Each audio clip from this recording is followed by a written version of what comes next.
नमस्कार दोस्तों, कैसे हैं आप लोग? आई होप कि अच्छे ही होंगे और अच्छे से अपने आगामी एग्ज़ाम की तैयारी कर रहे होंगे। और उत्तराखंड में अब तो एलटी की जो वैकेंसी निकलने वाली है उसका ऑफिशियल नोटिफिकेशन भी आ गया है। ये मैंने आपको पिछले जो वीडियो है उसमें बता दिया है। और पूरा सिलेबस और पेपर कैसे आएगा वो मैंने सब कुछ बता दिया है। तो जिन्होंने वो पेपर नहीं देखा है, जिन्होंने वो वीडियो नहीं देखी है, पहले उस वीडियो को देख लें। फिर इससे आपको बहुत जानकारियाँ मिलेंगी कि पेपर कैसे आएगा, किस प्रकार से आएगा, कितने क्वेश्चन कहाँ से आएंगे। और कई बच्चे, जैसे मैंने कई जगह और चैनलों पे देखा है, पूछ रहे थे कैसे पेपर 1 होता है, 2 होता है, इंटरव्यू होता है, नहीं होता है, कैसे पेपर आएगा।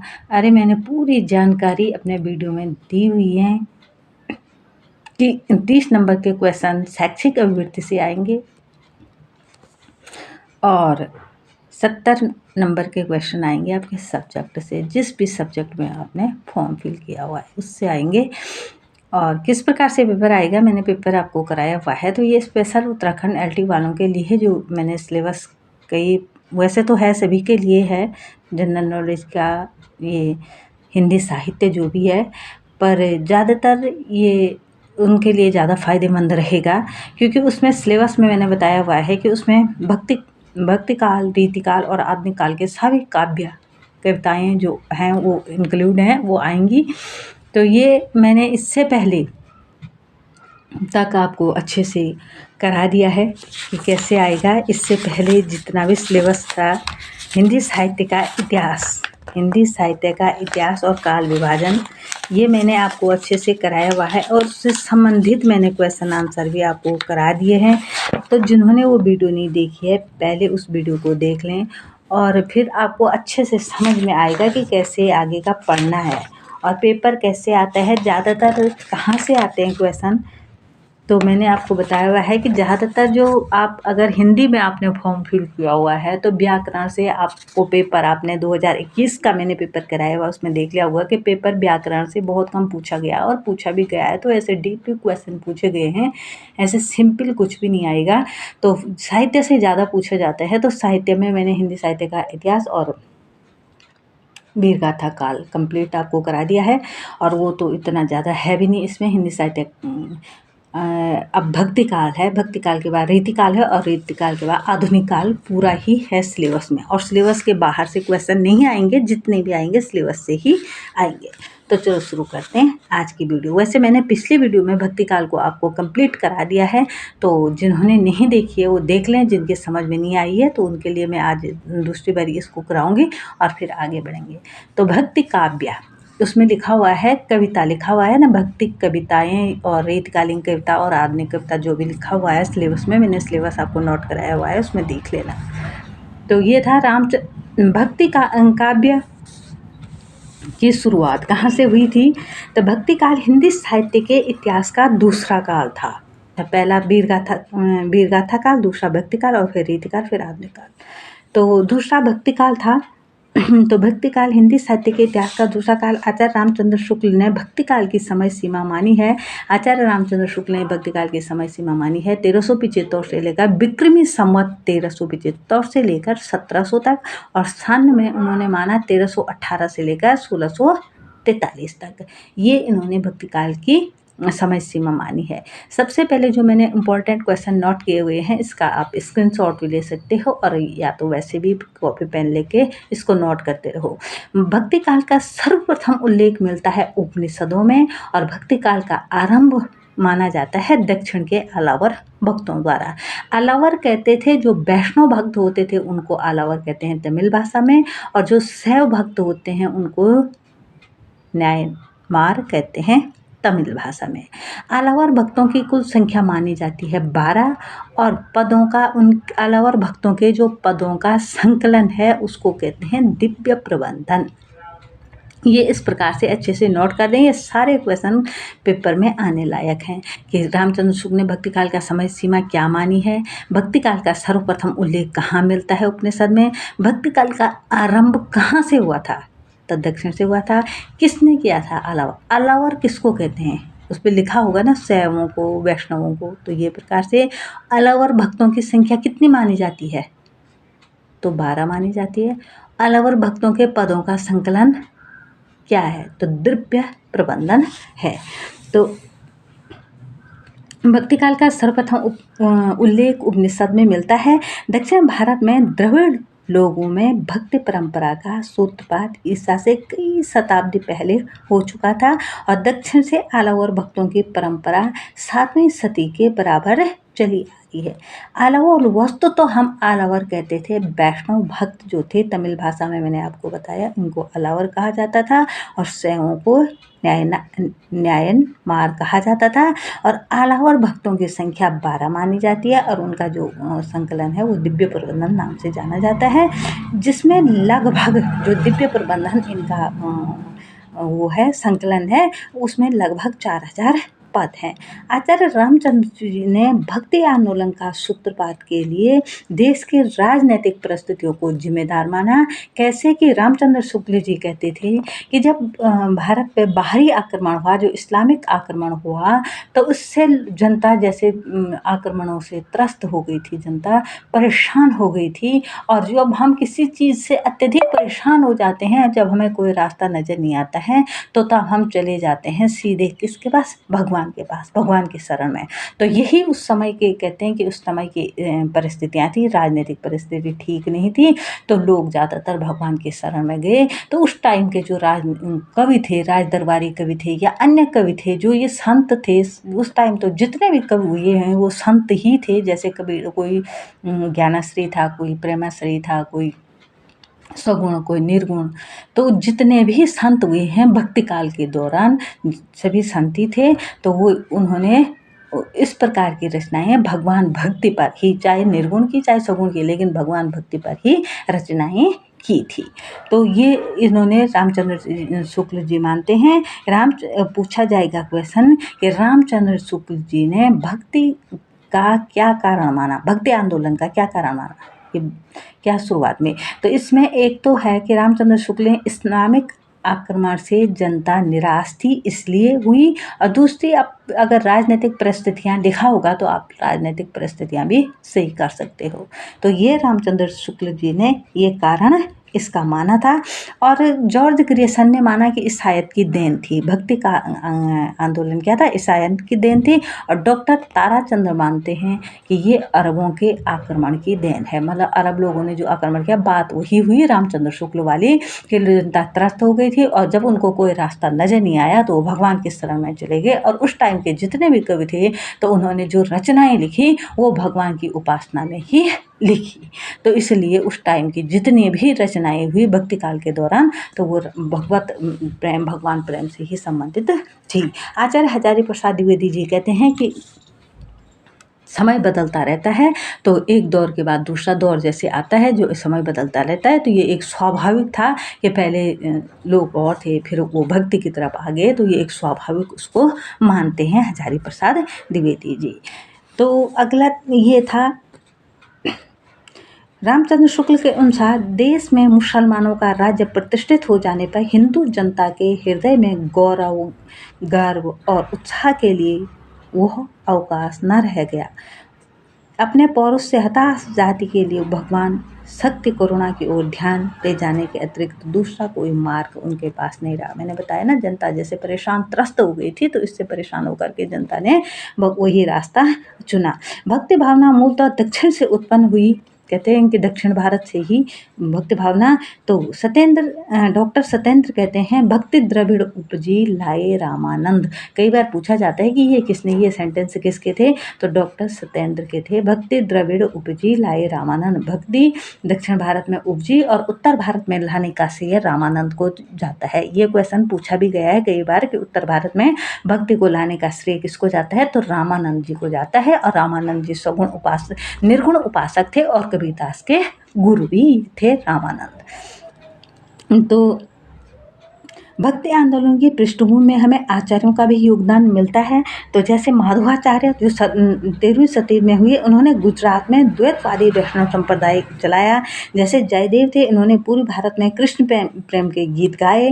रामानुजाचार्य की शिष्य परंपरा, रामानंद थे जो रामानुजाचार्य की शिष्य परंपरा में आते हैं, जिन्होंने रामानंदी संप्रदाय खड़ा किया था और विष्णु के अवतार राम की उपासना की थी रामानंद ने। लेकिन ये विष्णु के अवतार राम की उपासना करते थे, लेकिन ये निर्गुण उपासक थे। इस बात का ध्यान रखना कि जैसे कबीरदास जी ने अपने कई जो उन्होंने लिखे हैं ग्रंथ, उनमें राम का जिक्र तो किया है, लेकिन वो राम अयोध्या दशरथ नंदन राम नहीं, बल्कि निर्गुण राम थे, निराकार ब्रह्मा राम थे, जिनका कोई आकार नहीं है। उन्होंने उनको नाम दिया राम भगवान। तो रामानंद भी निर्गुण उपासक ही माने जाते हैं और उन्होंने निर्गुण विष्णु अवतार राम की उपासना पे बल दिया।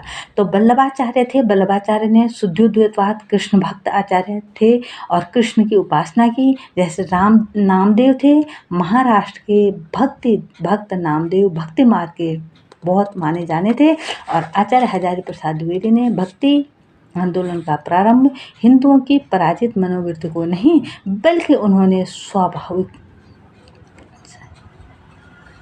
ही इसको माना है। ये मैंने आपको पहले बता दिया है।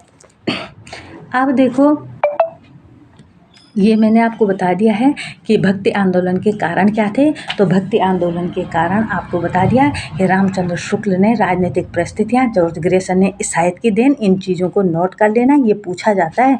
डॉक्टर ताराचंद्र ने अरबों का आक्रमण, हजारी प्रसाद द्विवेदी ने स्वाभाविक और रामचंद्र शुक्ल ने इस्लामिक आक्रमण से निराश होने के कारण, और डॉक्टर सत्येंद्र ने भक्ति द्रविड़ उपजी लाए रामानंद। डॉक्टर सत्येंद्र ने कहा था ये कि भक्ति वहाँ से उपजी है दक्षिण भारत से, और उत्तर भारत में लाने का श्रेय रामानंद को जाता है। अगला था सगुण एवं निर्गुण भक्ति का साम्य वैषम्य। क्या था सगुण और निर्गुण भक्ति? तो ये आप अभी बीच में था सिद्धनाथ और जैन साहित्य। तो ये मैंने सिद्धनाथ जैन साहित्य कंप्लीटली आपको पिछली वीडियो में करा रखा है। जिन्होंने नहीं देखा है उसको देख लें, क्योंकि इनसे कई बारी क्वेश्चन पूछा जाता है कि सिद्ध कौन थे। ये मैंने सारे सिद्ध साहित्य, नाथ, सरप्पा, सबरप्पा, ये सारा मैंने अच्छे से करवाया हुआ है। तो उसको देख लें और तभी आगे बढ़ें। ये वैसे मैंने भक्ति काल को भी अच्छे से कराया हुआ है, तो फिर भी अब भक्ति काल बहुत इम्पोर्टेंट जो माना जाता है किसी भी परीक्षा के लिए, तो इसलिए मैं इसको अच्छे से दोबारा से आपको करा रही हूँ। जैन साहित्य मैंने करा दिया है। अब हम भक्ति के स्वरूप और भेद पे जाएंगे और उसके बाद सगुण निर्गुण भक्ति। तो भक्ति काल का स्वरूप एवं भेद हिंदी साहित्य के इतिहास का द्वितीय चरण भक्ति काल, ये मैंने आपको बता दिया 1375 से लेकर के 1700 तक माना जाता है। तो इस कालखंड को भक्ति काल की संज्ञा दी जाती है। इसके अनुसार इस कालखंड में उपलब्ध रचनाओं में भक्ति भाव की प्रधानता थी। तो मतलब माना जो उस टाइम की रचनाएं थी, रचनाओं के आधार पर ही नामांकन हुआ है उस कालखंड का। तो जिस कालखंड में जिस चीज़ की प्रधानता थी, ये मैंने पिछले वीडियो में कि क्यों नामांकन, ऐसा नामांकन क्यों हुआ, रामचंद्र शुक्ल जी ने भक्ति काल को भक्ति काल, रीतिकाल को रीतिकाल क्यों कहा, ये पिछली वीडियो में जिन्होंने नहीं देखी है प्लीज़ मेरे चैनल को सब्सक्राइब करें। और उसमें मैंने हर चीज़ की डिटेल वीडियो डाली हुई है, आप नीचे जा कर के आप देख सकते हैं। एक एक वीडियो को आप देख सकते हैं शुरू से, और जो समझ में न आए तो आप कमेंट कर सकते हैं। तो ये है। अब भक्ति काल का वर्गीकरण इस प्रकार से, ये मैंने वैसे बताया हुआ है। फिर भी सगुण और निर्गुण धारा दो धाराओं में बंट गया था। इसके अंतर्गत पहले तो सगुण निर्गुण हुआ, और फिर ज्ञानाश्रयी, प्रेमाश्रयी, और फिर राम काव्य, कृष्ण काव्य। ये मैंने चार्ट बना करके शॉर्ट वीडियो भी डाली है और डिटेल वीडियो भी इसकी डाली हुई है। अब थे ज्ञानाश्रयी शाखा के कवियों को संत कवि, जो ज्ञानाश्रयी शाखा के कवि थे उनको, जो निर्गुण ज्ञानाश्रयी शाखा के थे उनको संत कहा जाता था, और जो प्रेमाश्रयी के थे उनको सूफी कवि कहा जाता था। तो जो ज्ञानाश्रयी शाखा के प्रमुख कवि थे वो थे कबीर। ज्ञानाश्रयी शाखा के निर्गुण संत कवि थे कबीर, जो प्रमुख माने जाते हैं। तो जो मुख्य होगी तो कई भक्ति काल के कई कवि हुए हैं, लेकिन जो मुख्य जो परीक्षा में आने लायक होगा उसके बारे में हम डिटेल से समझेंगे और बाकी को हम मुख्य शॉर्ट में ले लेंगे। तो प्रेमाख्यान काव्य परंपरा के जो प्रेमाश्रयी शाखा के मुख्य कवि थे जायसी। इसी प्रकार राम काव्य धारा के मुख्य कवि थे तुलसी और कृष्ण काव्य धारा के मुख्य कवि थे सूरदास। तो मुख्य रूप से भक्ति काल के प्रमुख 4 कवि थे कबीर, जायसी, तुलसी और सूर। तो काव्य में सूफी काव्य जैसे राम काव्य एक संत काव्य हो, एक निर्गुण हुआ, एक सगुण हुआ। निर्गुण में एक संत हुआ, सूफी हुआ, सगुण में एक राम काव्य और एक कृष्ण काव्य हुआ। तो इस प्रकार से हमने इसको डिवाइड किया हुआ है और इसको मैंने पिछली वीडियो में पूरा चार्ट बना करके चार्ट के साथ ही आपको समझाया हुआ है, तो प्लीज़ वो देख लें। अब है सगुण एवं निर्गुण भक्ति का साम्य वैषम्य। देख कैसे था, तो सगुण एवं निर्गुण, सगुण था जो सगुण भक्ति वाले थे वो लीला अवतार को आराध्य मानते थे। लीला अवतार का मतलब होता है भगवान जिसने लीला धरती पर लीलाएं की, जैसे कृष्ण भगवान जी ने अवतार लिया, जन्म लिया और कई प्रकार की लीलाएं यहाँ पे की हैं। कई जो इन्होंने जैसे वृंदावन में रहे और फिर कंस का वध किया और फिर महाभारत में उन्होंने इतना बड़ा गीता का पाठ किया और उनकी वो की, तो ये तमाम जो लीलाएं थी कृष्ण की वो लीला अवतार के अंतर्गत आती हैं। वैसे ही रामचंद्र जी ने जन्म लिया और फिर जंग गए, रावण का वध किया, उस जो कुछ भी उन्होंने, जो रामचंद्र जी के बारे में आपने सुना होगा, तो जो कुछ भी वो सारा जो उनका कर्म था वो एक प्रकार की भगवान की लीला मानी जाती है। इसको कहते हैं लीला अवतार। मतलब भगवान ने धरती पे जन्म लेकर के जो कुछ भी कार्य किया वो सगुण में था और सगुण कहते हैं लीला अवतार को आराध्य माना। जो भगवान की लीलाएं थी उसी को हमने आराध्य माना। जैसे हम दशरथ पुत्र राम और भगवान कृष्ण को अपना आराध्य मानते हैं, तो इसका मतलब हम सगुण उपासक हैं। लेकिन जो निर्गुण थे, निर्गुण जो संत थे, उन्होंने लीला अवतार को नहीं, उन्होंने वो निराकार ब्रह्मा को मानते थे। वो भगवान को तो मानते थे, ऐसे नहीं थे कि नास्तिक थे, आस्तिक थे, लेकिन वो उस भगवान को मानते हैं जिसका कोई आकार नहीं है, जिसने मतलब धरती पर जन्म नहीं लिया। वो कहते हैं भगवान कहीं है, कण कण में है, और वो हम कण कण में व्याप्त है, पर वो हमें दिखता नहीं है। वो निर्गुण उपासक थे। जैसे इसमें कबीर और जायसी मुख्य रूप से आते हैं। अब कबीर और जायसी हैं तो निर्गुण उपासक, लेकिन इनका जो ये रहस्य, मतलब जो ये मुख्य कवि थे, इनका जो रहस्यवाद था, जो ये भगवान को मानते थे, ज्ञान मार्ग में जो ये भगवान को मानते थे, ये भी इनका अलग अलग, इनकी सोच भी अलग अलग थी। अब कैसे थे, जो निर्गुण कवि थे ज्ञान मार्ग में रहस्यवाद को मानते थे। ये कहते थे भगवान एक रहस्य, ज्ञान मार्ग में रहस्य मतलब ज्ञान तो था, मतलब उनको वो आस्तिक तो थे, भगवान को मानते थे। ये कहते थे एक रहस्य है भगवान, एक मतलब हमें जो भगवान की कृपा से सब कुछ मिला, लेकिन भगवान ने धरती पे जन्म नहीं लिया, वो किसी जन्म को नहीं मानते थे। तो ये निर्गुण ब्रह्मा पर आश्रित थे, ये निर्गुण निराकार ब्रह्मा को मानते थे और इसके मुख्य कवि थे कबीर। कबीर का जो रहस्यवाद था ये साधनात्मक था, कि वो कहते थे भगवान को हम प्राप्त कर सकते हैं लेकिन साधना से, मतलब अच्छे कर्मों से, साधना, तप तपस्या से, घोर साधना करके। लेकिन जो जायसी का रहस्यवाद था ये भावात्मक, मतलब हम अपने भाव से, अपने भगवान के प्रति जो हम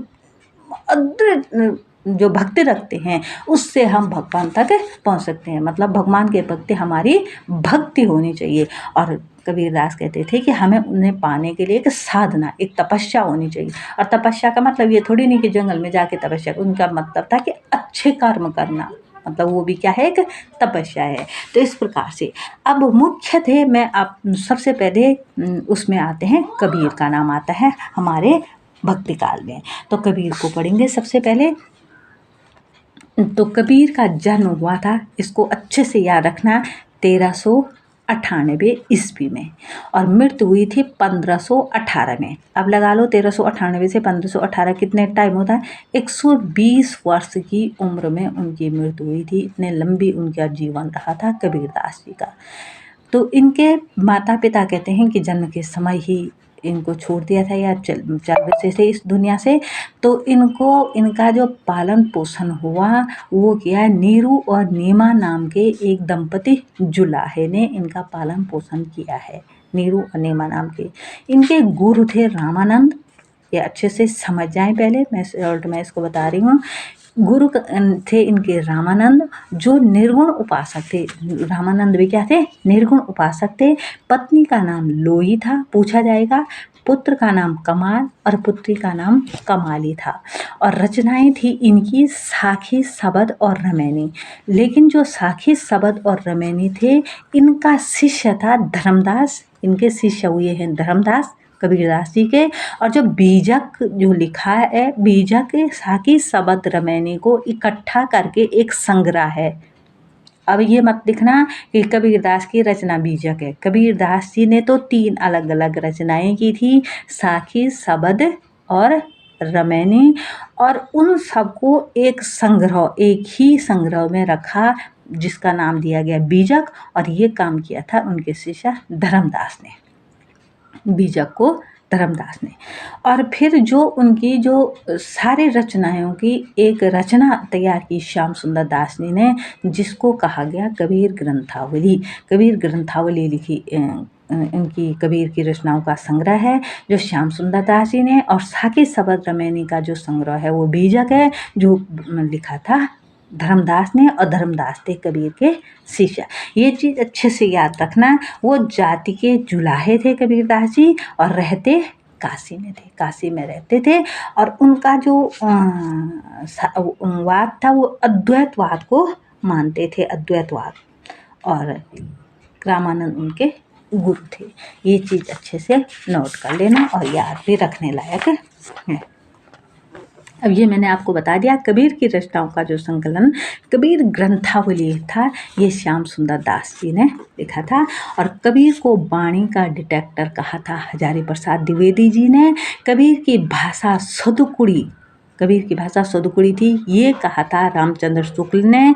और कबीर की भाषा पंचमेल खिचड़ी थी, ये कहा था श्याम सुंदर दास जी ने। दोनों अलग अलग याद रखना, कई बारी पूछा जाता है। और कबीर की जो भक्ति थी वो माधुर्य भाव की थी। और कबीर एक साधु समाज सुधारक कवि हुए हैं जो 2021 का क्वेश्चन पेपर आया था। इस तरह का एक क्वेश्चन इसमें आया हुआ था जिसका आंसर क्या था, तुलसीदास था। तो कबीर एक समाज सुधारक कवि हुए हैं। तो इसमें क्वेश्चन पूछा जाएगा, इस तरह के बीच से उठाए क्वेश्चन पूछे जाते हैं। कबीर को वाणी का डिटेक्टर कहते हैं। ये लगभग सभी को याद होता है कि हजारी प्रसाद द्विवेदी ने कहा। लेकिन कबीर की भाषा सदकुड़ी थी, किसने कहा था? और कबीर की भाषा पंचमेल खिचड़ी थी, किसने कहा था? इन दोनों चीज़ों में अंतर, ये चीज़ बहुत कम याद रख पाते हैं। और कबीर की जो भक्ति थी वो किस प्रकार की भक्ति थी? माधुर्य भाव की भक्ति थी। और कबीर एक समाज सुधारक कवि को हो चाहे संत को हो थी। तो ये चीज़ ध्यान रखना। और फिर आगे का हम अभी कराएंगे आपको कबीर। तो कबीरदास जी मैंने मोटी मोटी बातें आपको बता दी हैं अच्छे से। तो कबीर भक्ति काल के निर्गुण काव्यधारा के संत थे। उनकी रचनाएं साखी, सबद, रमैनी, जिनका संकलन उनके शिष्य धर्मदास ने बीजक के रूप में किया था। और कबीर पढ़े लिखे नहीं थे, वो अनपढ़ थे।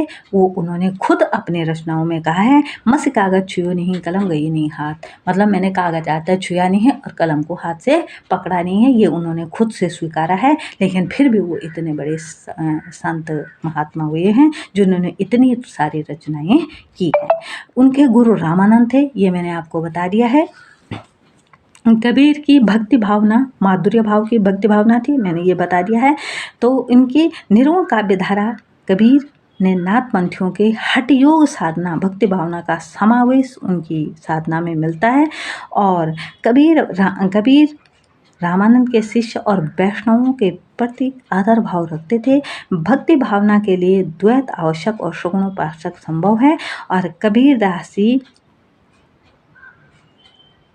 भक्ति, मैंने बताया साधना भक्ति, इस प्रकार का अभाव भाव जल में डूबता, भक्ति बिने भूजल डूबत है रे।